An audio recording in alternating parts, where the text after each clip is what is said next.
আচ্ছা বের হতে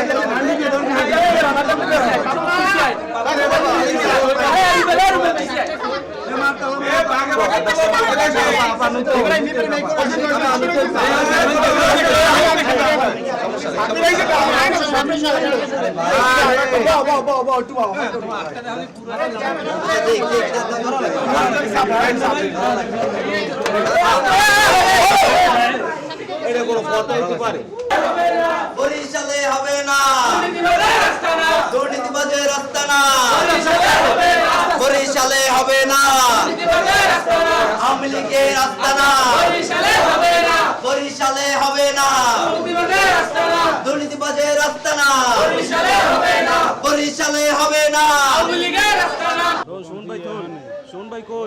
ঊর্ধ্বতন কর্তৃপক্ষ এরকম একটা অভিযুক্ত ব্যক্তিকে কিভাবে একটা জেলার দায়িত্ব দেয় আমার বোধগম্য নয়।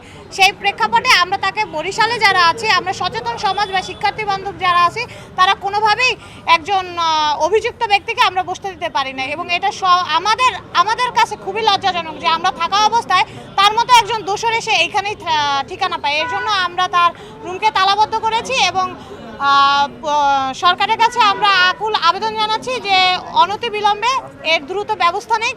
এই ব্যক্তিকে এখন দিলে এই বরিশালের স্বাস্থ্যখাত ধ্বংসের মুখে পড়ে যাবে এবং আমরা মনে করছি তার এই নিয়োগের মাধ্যমে ইতিমধ্যেই ধ্বংসের মুখে পড়েছে।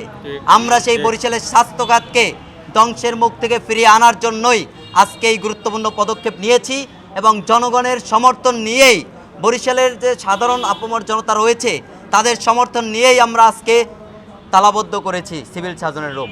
আপনাদেরকে আরও অবগত করি, বরিশাল বিভাগের যিনি ডিডি রয়েছেন, পরিচালক রয়েছেন স্বাস্থ্যের, তাকে অবগত করেছি।